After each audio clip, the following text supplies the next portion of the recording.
Good day, good happy Sunday, YouTube world. What's the deal? Back at it, coming through with some quick content. Yeah, I just want to talk about this Big Meech thing going on. Big Meech is back home. A lot of drug kingpins from back in the days are coming home. Prince from Supreme Team. Um, so many others. I forgot the other cat's name. I think King Tut. Yeah, King Tut from Brooklyn. So a lot of other people coming home. I just gotta say this. It's a good thing for cats to come home. It's always a great thing. But on the real, I feel like at the end of the day, we celebrate a lot of the wrong things. I mean, think about it. You got former drug kingpins that, they got shows after them like Big Meech, things like that. Now, to put it all perspective, people don't think this is kind of like a glorification. They don't think that the youth don't still watch TV and watch these type of shows and think, okay, yeah, I'm go ahead and jump into this type of lifestyle. You know, back in the days, I know when I was growing up, the thing was, somebody come home like, yeah, they home now, and it seemed like jail was bragging rights. A lot of cats used to wear that on they used to wear it like a badge of honor. But looking back at it in hindsight, ain't nothing, cool about all of that. I mean, it's a good thing that, like I said, it's a good thing Big Meech is home and a lot of these other cats coming home. That's always a great thing. But at the same time, like I said, let's be for real. This stuff is nothing to glorify. A lot of people, they perished, they died in the process of the hands of people, let's keep it real, pumping poison in the hood. And it just is what it is. Now I'm not knocking brothers, whatever they had to do, whatever they had to do. But at the same time, we gotta be able to look at things at a bigger, better perspective, at a higher level, and know that morally, this is nothing to really praise. This is nothing to really glorify.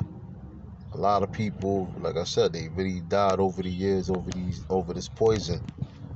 And I feel like, the media has a way of glorifying it, help glorifying it, putting on all these shows and things like that. Um, come on, even back in the days, look at what's his name from back in the days from Harlem, Nicky Barnes. He was on the cover of the Time magazine. Now if that's not glorification at its highest, then I don't know what is. And it seems like the cycle keeps going on. And it's crazy because the media will put this out. A lot of youth will gravitate to it, and then at the same time, like I said, it's a cause and effect. Then they'll start to want to mimic it. They want to be a part of it. And next thing you know, these same kids, they end up being locked up behind bars, thinking that okay, they was gonna have it made like that. Now knowing that, a lot of these cats, they end up doing serious time. Um, a lot of these same people, not saying all, but let's keep it real, a lot of these same people, they end up cutting deals with the feds, and they end up telling, and it just is what it is. I feel like we need to stop the glorification of all of this and start to glorify more positive things, more positive images.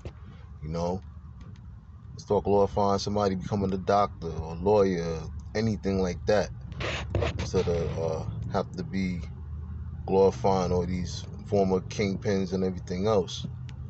You know, like I said, it's a good thing that they're home, but like I said, we need to stop the glorification of it, and it starts within us.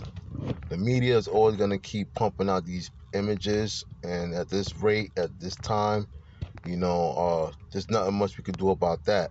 But what we can do is start within our own and start glorifying our own communities, the positive things that we have going on in our own communities, you know, because at the end of the day, all we really got is us, and we got to be the people to be able to make positive change, you know, and it starts with better images, and we got to be able to make those better images. We can't depend on the media or anything like that to create those better images of us, and that's just keeping it real, you know. I was advised, especially to the youth. I mean, this is a lesson to all heads, but especially to the youth, that, you know, take Big Meech, all these former drug kingpins coming home, take all of those people that's coming home, take them as a lesson of what could happen when you get way knee too deep in the streets, you know. I mean, I know BMF, you know, the whole thing, they was doing a lot of big things back in the early 2000s, mid 2000s, you know. I remember seeing them on all type of, you know, being everywhere basically, you know. A lot of different rappers and stuff mingled along with them, different entertainers. Um, Even LeBron James, on correct, you know, he happened to, I guess, supposedly have some kind of connections with them or whatever. But, you know, that's for another topic at another time, you know. But the whole point of this story is basically learn the lessons from these cats, you know, basically take heed to what they've been through and try not to fall into that trap, and start trying to look at something more positive and put out more positive energy. And that's just the bottom line. But I just have to do some commentary real quick. You know, definitely help get this likes up, help get the subscriptions up, you know, help get the numbers up. YouTube, they playing with the numbers and stuff, you know, but it is what it is because they can't stop the message. But like, subscribe, share 82 Brooklyn 7. That's like, subscribe, share 82 Brooklyn 7. Please be sure to also comment, let me know what y'all think about this topic, you know, give me some kind of insight. And that note, I'm out. Brooklyn style, Flatbush all day, stand up, BK, all 5 boroughs. I'm out. Peace.